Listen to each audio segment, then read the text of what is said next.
Oke, selamat datang kembali di sesi bedah sumber kita.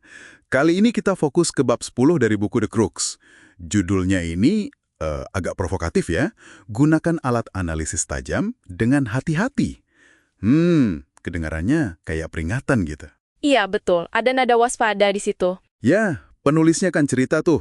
Awalnya dia pikir strategi itu, ya pokoknya soal ngolah data aja, angka-angka gitu.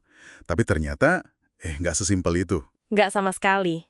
Nah, kita mau lihat bareng-bareng nih, kenapa sih alat analisis yang kita tahu penting banget ya, tapi kok bisa jadi, semacam pedang bermata dua kalau kita nggak awas pakainya. Persis. Bab ini tuh ngingetin kita kalau strategi itu bukan sekedar milih dari opsi yang udah ada. Atau ya ngejar target angka doang. Bukan checklist gitu ya? Bukan.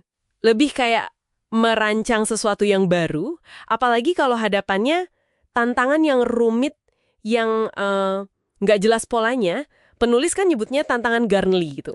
Ah iya, Garnley problem. Yang jawabannya nggak ada di buku teks gitu ya? Bener. Masalah yang acak-acakan, nggak terstruktur. Oke, jadi misi kita sekarang ya, kita coba bedah nih. Kapan sih analisis data itu beneran ngebantu kita jadi teman baik kita lah?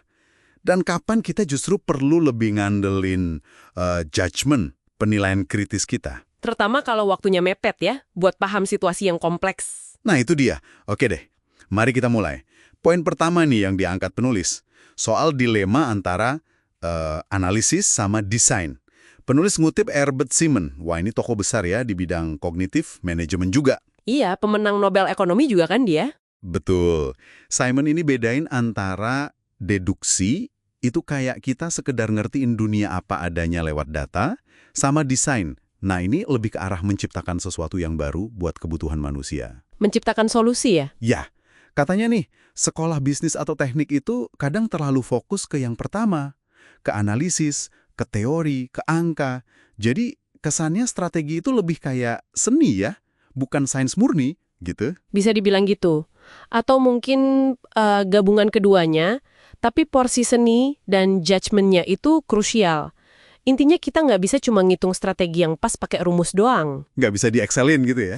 Iya, nggak bisa sekedar keluar dari spreadsheet. Perlu ada unsur kreasi, imajinasi, dan yang paling penting itu ya, judgement tadi. Penilaian yang matang yang nggak bisa diukur model matematika. Analisis itu fondasi ya, penting banget sebagai peta awal. Tapi jangan sampai kita kira peta itu ya wilayahnya sendiri. Membangun strateginya butuh lebih dari sekedar angka. Wah, ini nyambung banget nih sama contoh proyek T yang diceritain penulis. Ini lumayan gila sih ceritanya. Iya, itu contoh klasik ya. Ada manajer, sebut aja Bradley gitu kan, yang sengaja memanipulasi data keuangan. Dia sampai potong grafik periode pengembalian modal, payback periodnya, biar kelihatan lebih cepat untung. Dipotong sumbu Y-nya ya, biar kelihatan curam. Iya, cuma biar proyeknya disetujui dan dapat dana perusahaan.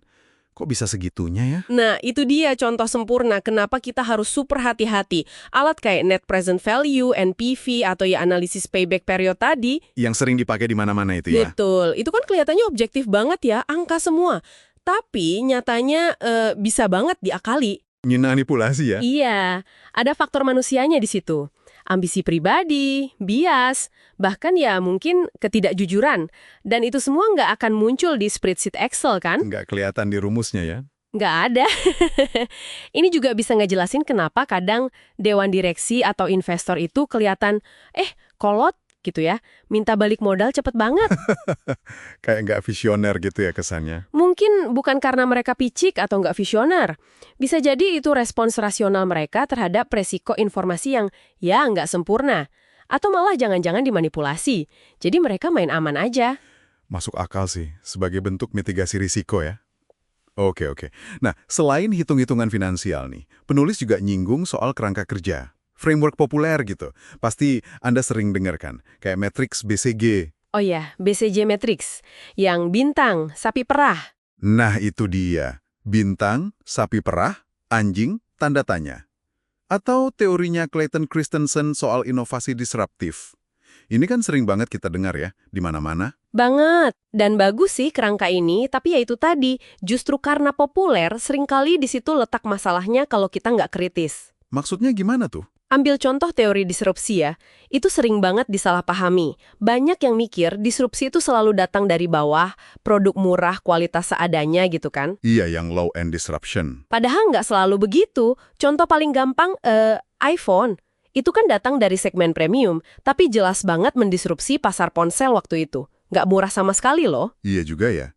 Mengubah peta permainan dari atas malah. Atau kasus Kodak deh. Mereka nggak tumbang hanya karena satu pesaing murah bikin kamera digital jelek, tapi karena seluruh ekosistemnya berubah jadi digital. Jadi lebih kompleks ya, bukan cuma satu lawan satu. Jauh lebih kompleks. Jadi intinya gini, kerangka kerja itu oke banget buat bantu kita mikir lebih terstruktur. Ngenalin pola-pola umum. Tapi bahayanya kalau kita malah kejebak di dalam kotaknya. Terlalu ngikutin template ya? Iya. Terus kita jadi ngabaikan konteks unik dari masalah yang lagi kita hadapi. Padahal tiap situasi itu butuh diagnosa spesifik, nggak bisa cuma nempelin template doang. Jangan sampai alatnya yang malah mendikte cara kita ngelihat masalah. Wah, dalam nih. Jadi jangan sampai alatnya yang ngontrol kita ya, tapi kita yang ngontrol alatnya. Oke. Jadi jelas ya kayaknya benang merahnya nih. Alat analisis, framework, itu semua penting. Kayak pisau super tajam. Betul. Di tangan koki ahli, hasilnya bisa luar biasa.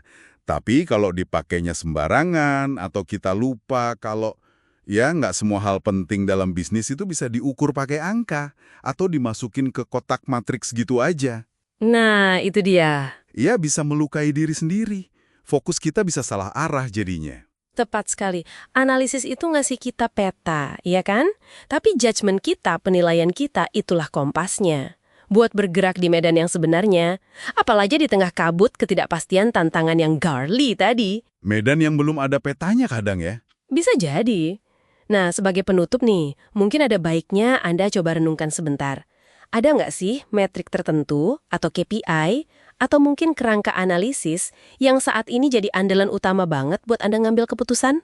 Pertanyaan bagus tuh. Coba pikirin, jangan-jangan nih ketergantungan sama alat itu secara halus malah ngebentuk kacamata Anda ngelihat masalah.